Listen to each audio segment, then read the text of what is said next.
What's up, creators?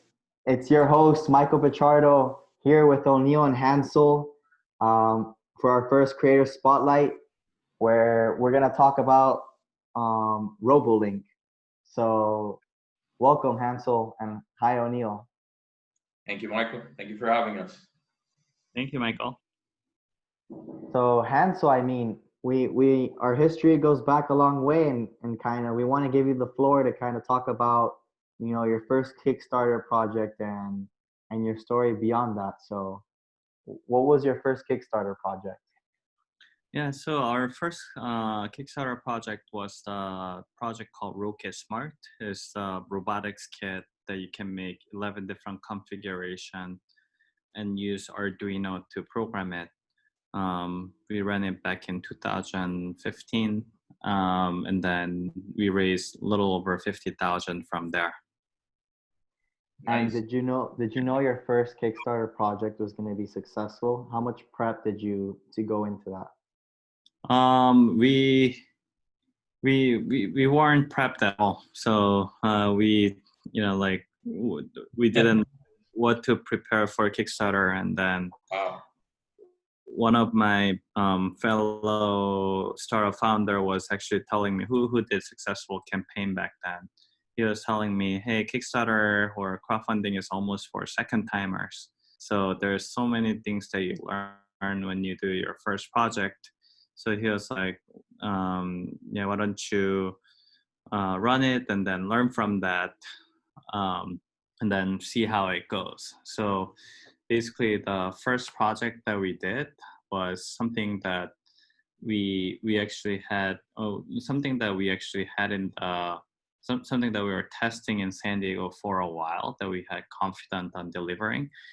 So we put together pretty quickly. It took us a couple months to prep those, and then we put it out there.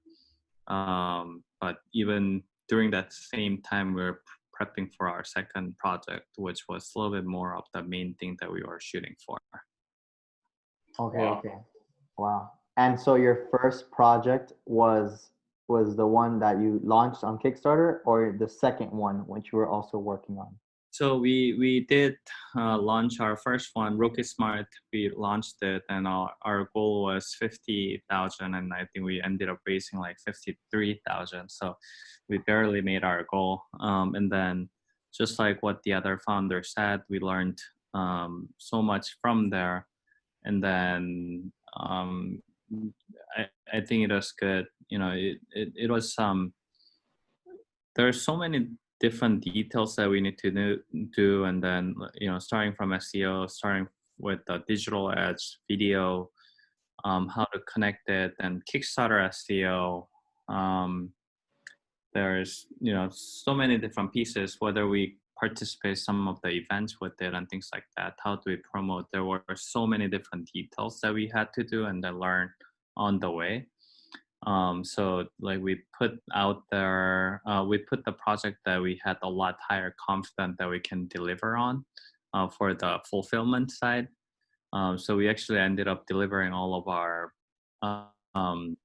product month after we actually finished our product, which probably is like one of the fastest Kickstarter projects, especially during time. I'm sorry.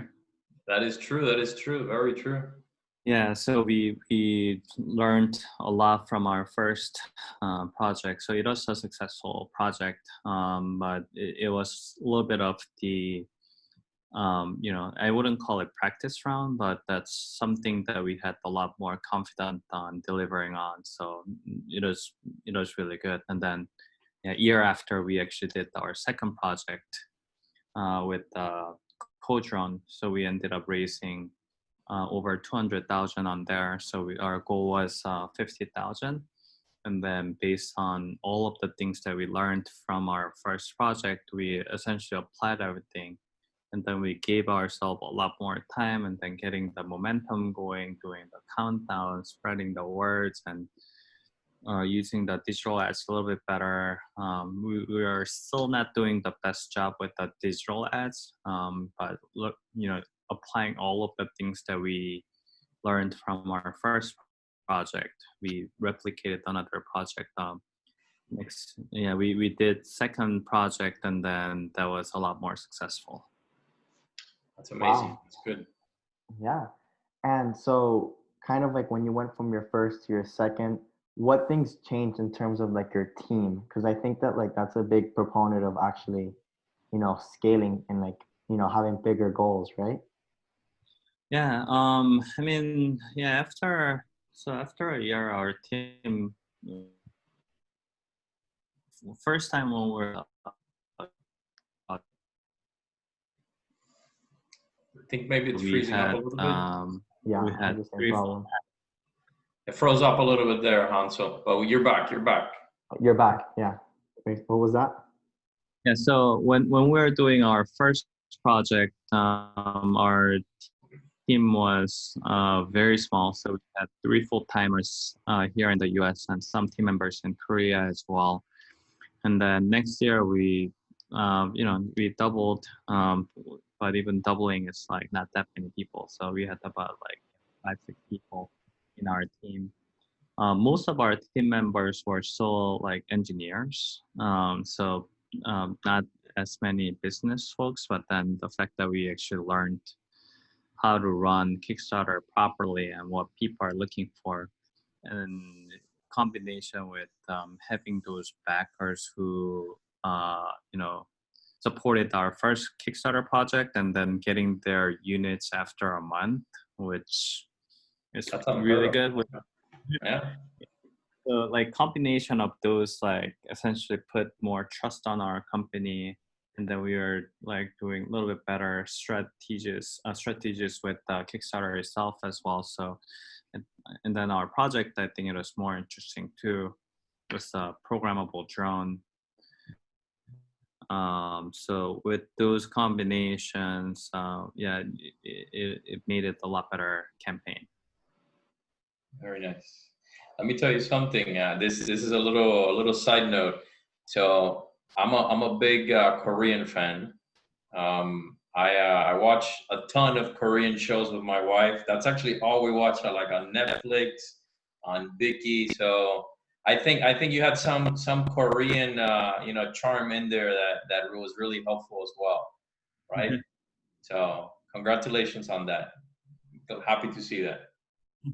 Yeah, thank you. So we have our team in Korea, and then it's been very helpful to kind of learn from 2 different markets in the US and Korea.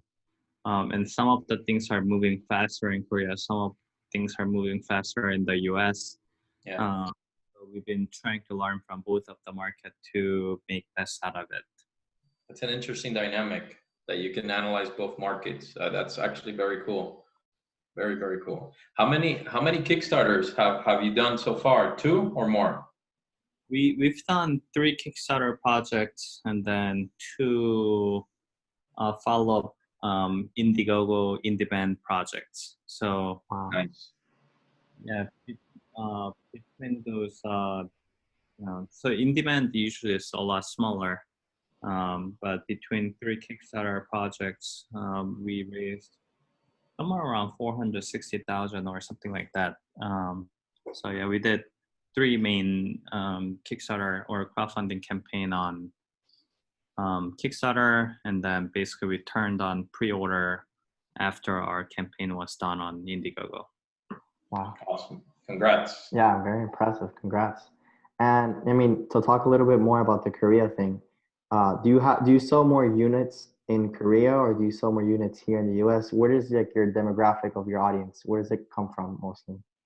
Sure. In terms of the numbers of units, we sell more in the US. In terms of the dynamics, it's really different. So even between our team now, we do different developing tactics for that. So what's happening is in the US, it takes really long time for products like ours to actually pick up. So the adoption rate is a lot slower. So it goes like slower and then it goes up, but then it's a lot more long tail. So even the product that we launched back in 2015, we are still selling good amount of units for that. Whereas in Korea or a lot of the Eastern Asian market, it actually picks up a lot faster. Mhm. So initial adoption is a lot faster, but then it dies fast too. So the same product we essentially discontinued in Korea back in 2017 or 18, and we're no longer selling that particular product. So Interesting. yeah, it might be specifically for our market, but that's the trend that we've been seeing. So, and then because like in the users in like East Asian market, they're looking for something to do, and the newest first and things like that. A lot more early adopters. Yeah. And here in the US, there's like early adopters that plays with this, and then potentially they become ambassador and evangelists of our product, and then it takes a long time to actually build it.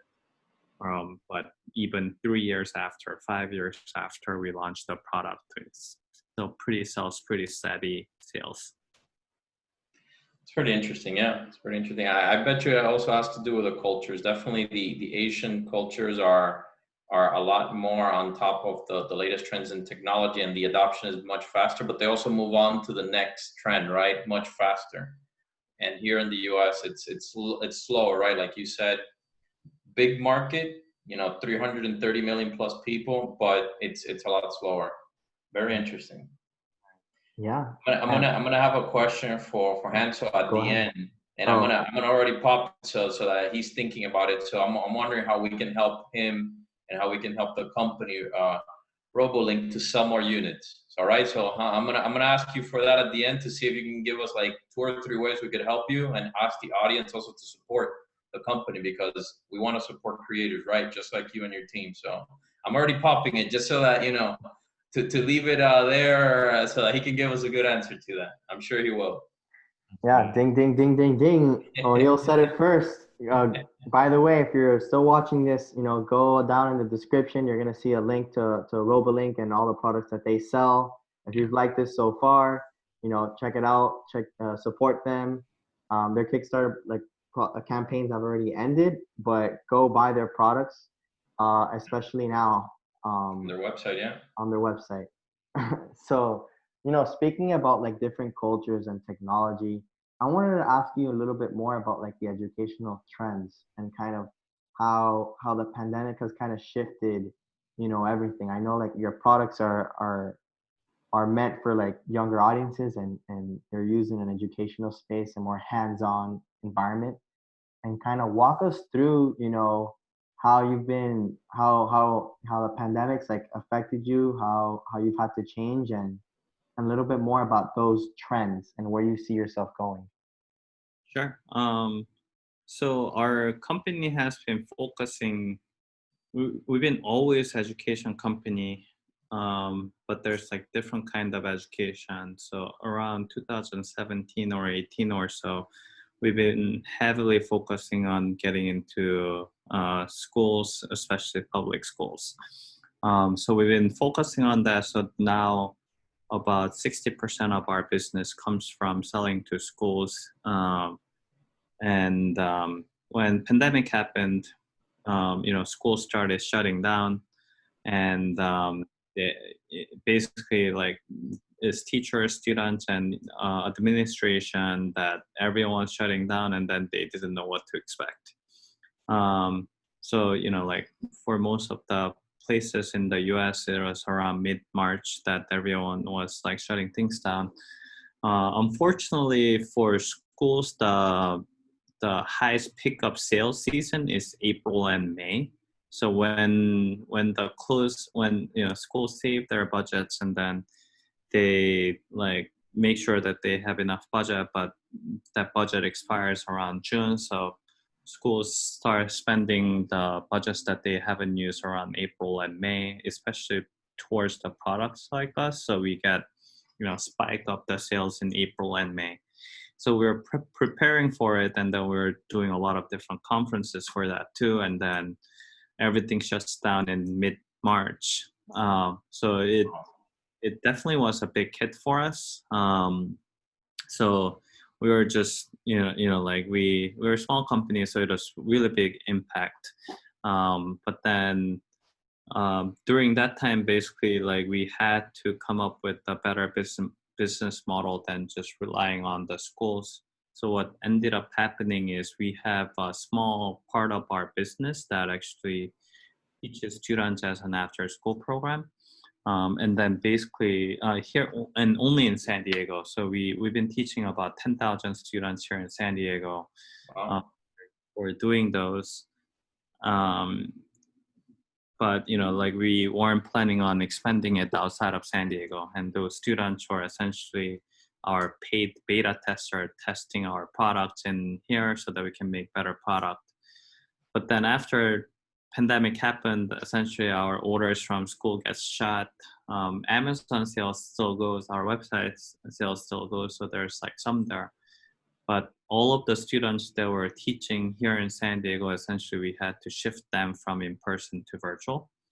And then that's when and then everyone else was like at their home. So we were like, okay, now that everyone is actually not as resistant for this like virtual learning, and now we have to even shift everyone in San Diego to virtual, why not do it for rest of the nation and rest of the world? So that's what our team has been focusing on since pandemic, and our number is still growing, and we're now teaching in students from 6 different countries. So that's something that we are actually working on for many of the creators on Kickstarter and Indiegogo. Probably like when this becomes like a little bit more scaled business, I think a lot of common issues that the founders or the team have is, okay, how do we become more valuable company beyond just selling the hardware? And that question was always there for us. But now that we can teach these students, we're not only selling the hardware to those students, but then our LTV, lifetime value of each customer, becomes a lot longer, and it becomes valuable. So we are, it's very unfortunate thing that happened to everyone, but then we're trying to make best out of it during this pandemic situation. And then we've been focusing on teaching students virtually post-pandemic. Congratulations on that. What a pivot. What a story. Yeah. I mean, I can only, let me tell you why I'm so happy to hear that, Hanso. What got me into this industry when I was a young kid was a technology class in middle school with a teacher that recommended that I should go and get into a magnet program for engineering. And that's what got me into this industry when I was a kid. It was people like you, that are makers, that love technology, creating products. And these were you're saying robots, and you're saying, I don't want to call them toys, but some of them are like toys for kids, right? But they're cool toys. They're like super powerful toys. That's what I was using in 7th grade when I was in middle school. And, today I'm here 16 years later doing this, and it's thanks to that.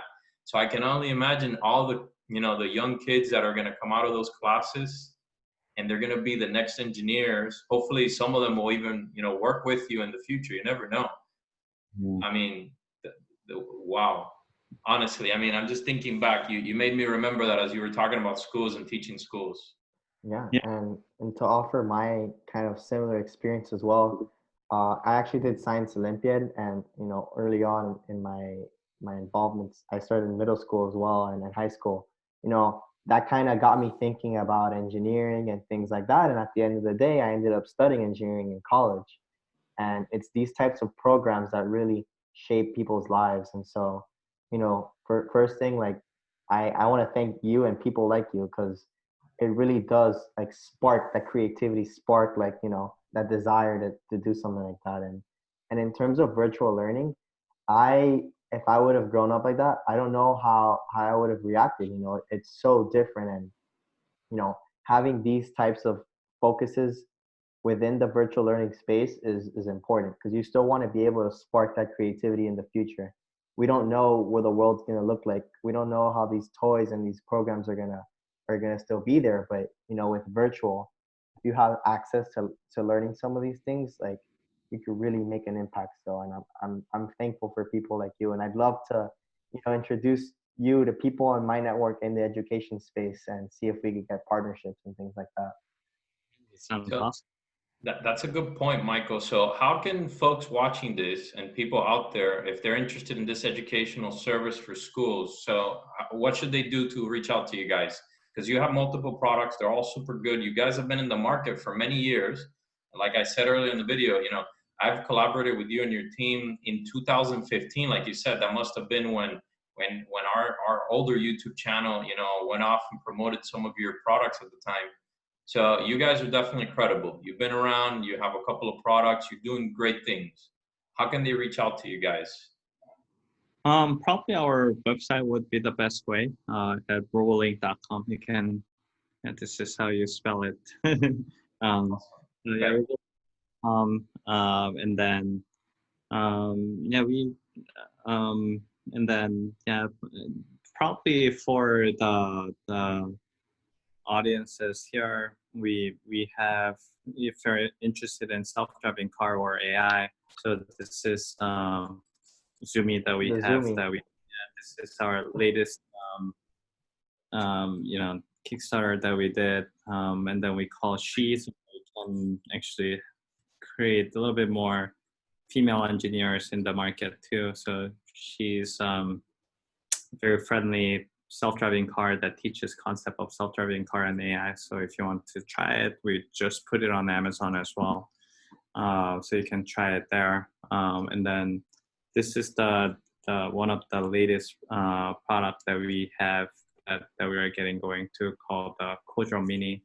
So it's as far as I can tell, this is the most affordable programmable drone that's used for education.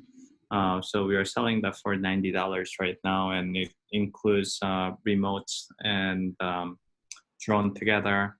And then you can simply play around with it, and then you can learn how to do coding and things like that. So if you know, if you're watching this video and then if you want to give it a try and then potentially post like different videos on Instagram or Facebook, TikTok, or whatever, YouTube, that'd be fantastic. Nice, nice. That was like one of like my answer how creator focus can help us too. It like sometimes there's like some of the really like one good ambassador can like change things a lot. So if there's someone who wants to play around and then post some of different contents out of it for a small company like us, that's very, very helpful. You know, I have to thank you for throwing those ideas out there, because those are great ideas to help you, and those are great ideas that we can help promote to help you. So guys out there, you know, ladies and gentlemen, if you can help RoboLink by doing that, I think it'll be phenomenal. Their products are phenomenal, and then that will hopefully help you also continue to expand, which only, you know, it actually only expands the STEM environment, right? This world that we're in, to get more folks into engineering, to get more kids into studying this, which we need more. I mean, the more we got, the cooler the toys you're gonna be able to make, right? Yeah. And the cooler the stuff. So I wow. So okay, so we gotta help out with that. And one of the Absolutely. like McKinsey Institute was showing that there were gap of the tech jobs for 1.4 million last year. So 1.4 million jobs, and these are tech jobs, so which are pretty high paying jobs too. So we are like, you know, billions of opportunity right now. So yeah, we are hoping that we can close that gap a little bit by introducing these things to younger students so that they are a step closer to you know, become, or at least like interested in engineering, if not become like, you know, awesome engineer later on. And then hopefully we don't see those like gaps. That's gonna be more and more tech jobs gonna be needed in the future. Parents, if you're watching this, tell your kids to share RoboLink on social. I know they're on Snapchat. I know they're on Instagram. Tell them to snap the pictures of these products when you guys buy it for them. And if you want your kid to be an engineer, you gotta start now. You gotta start now. No, They're doing the TikTok. They're doing the TikTok. Yeah, yeah. I wish I would have had this growing up, man. I would have learned coding earlier and could have really, it could still change, people's like lives and the trajectory. So Yeah. Usually like back in like 2000 like 14, 15 like era, we were kind of going for okay, become the next Steve Jobs. Now I think probably like better way is like next Elon Musk. yeah, So yeah, for think about how growing the whole self-driving car is becoming. You don't know, like probably from a lot of experts are saying it may take longer to fully get the self-driving car running around. But whether it's 2 years, whether it's 5 years, whether it's 15 years, it's a matter of time. And then to get that going, there's going to be so many different people that's going to be needed to make that happen. And it's super exciting. And I'm hoping that the middle school students, high school students, they understand the concept of AI, self-driving car, computer vision, and all these things at younger age, so that they can become really big part of this huge wave that's happening right now. Yeah, life as we know it will be changing in the next few years with all these technologies coming to market, and your robots are helping students understand that at an early age so that they can adapt to that and then be able to go to college and study that and then become these engineers that we're talking about. So definitely, I think that's the right way of doing it. I mean, my kids, I don't have any yet, but once I do, hopefully in the next few years, I'm gonna be all over STEM toys because they need to have these at an early age. So completely agreed with you. Completely agreed. So we're gonna have all these links on the product on the video description just to make sure you guys can visit RoboLink just to support. We gotta represent. We have to. Awesome. Yeah. When I was talking to one of my professors, just to stay a little bit on this topic, he said that there's an engineer for the right hand turn and there's an engineer for the left hand turn for like self-driving autonomous vehicles. So it's just going to show like the supply of engineers needs to be greater. We need more people studying this. Because how are you going to make the right hand turn but not have people for the left hand turn? I don't know. Did your professor dupe you there? I don't know. I mean, maybe. Yeah. No, but true. And so like Hansel, like when you were really thinking about like starting, did you ever see yourself, getting into virtual learning? Like if you would have asked yourself a couple of years back, like, wow, would you see yourself doing something like that or no? Couple of years ago, yeah, we were definitely planning on it. Like we were kind of thinking about, okay, how like can we actually make this scalable business? But we decided not to pursue it we decided not to pursue it because the resistance of the parents, especially here in the US, for virtual learning was pretty high. So that's why we were not pursuing this. But now that everyone has to be staying home and then, like trying to avoid going outside, people are learning. I think adults are learning, students are learning, and then the fact that the situation has changed dramatically, it definitely made sense for us. So we were hoping that we could do it before, but we weren't. Now like the situation has changed, so it's the outcome wise, I think is positive for our business perspective. For sure, because now you're selling, it's a different product that you're selling. It's an online product, right? You don't actually have to make it. So that's cost, I'm assuming, and it's more scalable because now maybe the whole country can be on RoboLink virtual learning, And that's something that we've been doing really good job at. So although there's so many different things that we need to do, Yeah, about past 7 years, we've been always, actually 7 days a week, we've been teaching students, so including weekends.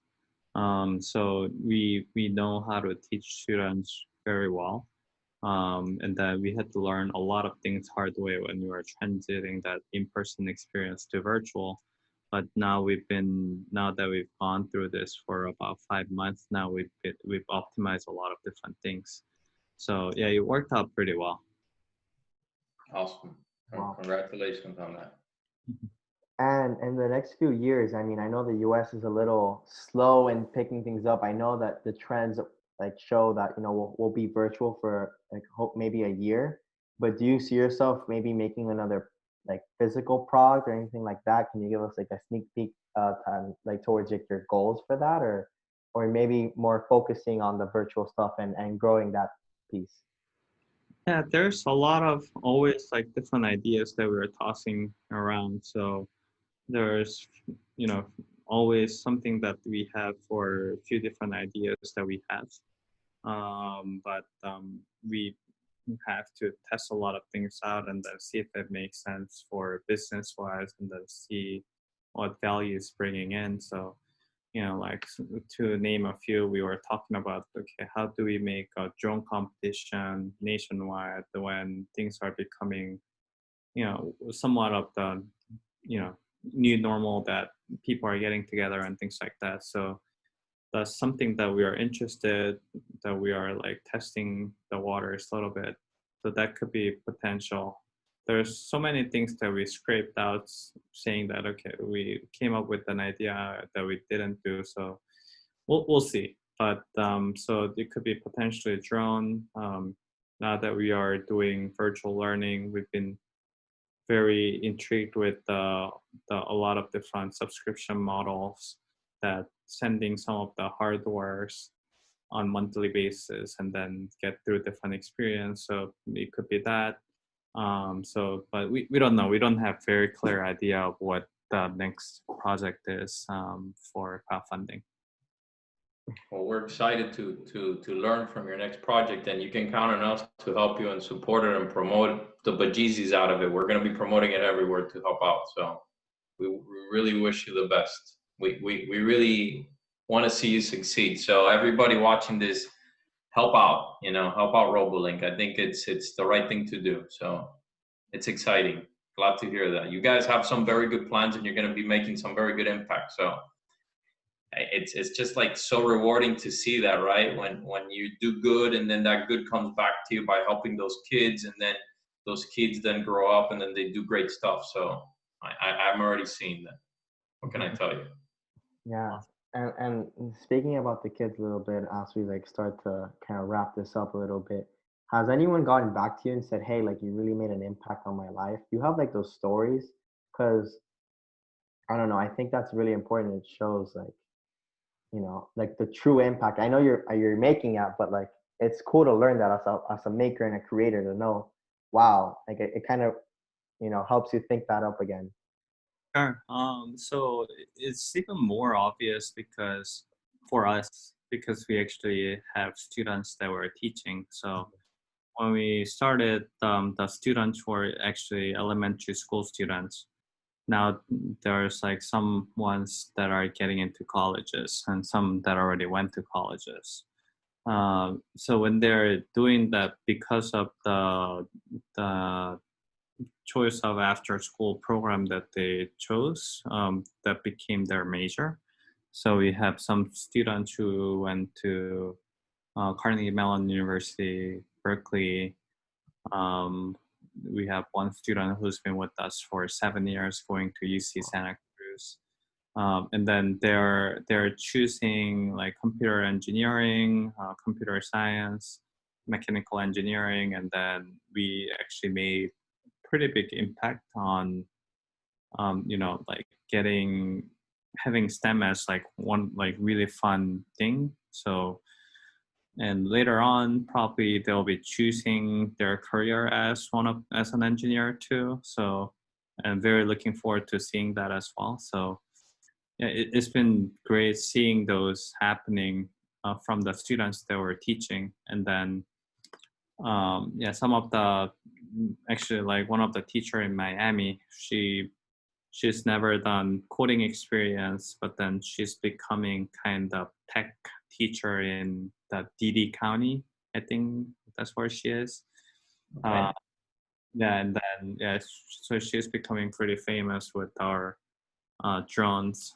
So and then because she's like teaching those, all of the students that she's teaching, they're getting impacted by the drones that she's teaching. And it's an art school too. It's not like a regular school, but students doing some dance performance along with the drone, so flying, making drone fly, and then doing lighting performance with the drone while they're dancing type of thing. Wow. Yeah, it looks amazing. And then the fact that like these like artists type of students using technology along with their performance, yeah, those look great. And then hopefully they're not just gonna be like non-technical artists later on, but something that they can have technology on their background. And then even if they're artists, even if they're a basketball player, whatever they are, I think having this tool of the technology behind them is really important. Yeah, definitely the tech space down here in South Florida and Miami has been growing in the last couple of years quite a bit. And Michael and I are actually really involved in that. So I'm happy to see that. And you're right that artists, if they bring that component with technology, they're only that much more marketable. And plus, that's the future. I mean, we know that's the future, so it's important to do it. Representing Miami, so that's nice. Yeah. That's nice. Yeah, and my comment on that is just like it's just amazing to see how transformative technology is, and people who maybe in the past wouldn't have been as exposed to it and as involved with it are now, you know, involved with that. And it'd be cool to see like a rap music video. I don't know, it's a touchy subject here, but with some drones flying in and out. I actually have a friend in California, and we might be able to connect you two. That's awesome. Yeah. So we have a surprise, right? Well, that I think we're gonna do with our Facebook store. Right? Yeah, absolutely. So to talk a little bit about our surprise, so we're really open and excited to, with your permission, actually start selling some of your products on our Facebook store as well, and kind of expand the reach of RoboLink. So we'd love to touch base on that afterwards. And We'll anything connect else, it Anil? to your Amazon. Don't worry, it goes straight to your Amazon store. So just through our Facebook, which is good. And So yeah, while we're promoting this video, we're gonna go ahead and also promote some of those products to your the Amazon store. So we'll talk afterwards to see the spikes or whatnot. That sounds great. hopefully. Hopefully. Awesome. It's been a pleasure from my side. Thank you very much for giving us this time. Now I can put your face to the brand, your face to the creator, and I know you have a team, so excited to hopefully one day talk to you guys as well and have you back on our show. And Michael, thank you for putting everything together. It's really great. And Hansel, it's a pleasure. We really wish you the very best. Help a lot of kids, get into STEM. We really, that's a way to change the world. It's a way to improve the world, right? The more scientists we have, the more engineers we have, I just got to repeat these things because I get excited. I mean, I'm like, I just remember when I was a kid, it's these things get kids excited, and this is how you change the world. You got to do something, right? You gotta have the tools. So thank you. It's an honor. Thanks for having me. And yeah, it's a pretty big burden on our end because like our impact could change some of the students' choice whether they like STEM or not. So it's really big. And because of our product that we're delivering, because of our services that we're delivering, some of the students could kind of shy away from technology. So, which happened to me and playing drums when I was younger. So it's we take this very seriously, and then we are very excited to introduce this to more kids. Thank you for saying that. that shows, you know, the thought that goes into your products, and the fact that you know that it's very important, honestly. So another reason why we need to support you and your company and your brand. Thank you. Appreciate that. All right, guys. Thank you very much. If you enjoyed this episode, make sure to go to robolink.com. Make sure to check out creatorfocus.com. That's our official sponsor. That's our product. Check it out. We're going to be interviewing more founders, and you know, we really like to focus on the creator. So thank you very much for joining us today, and good night. Thank you. Success.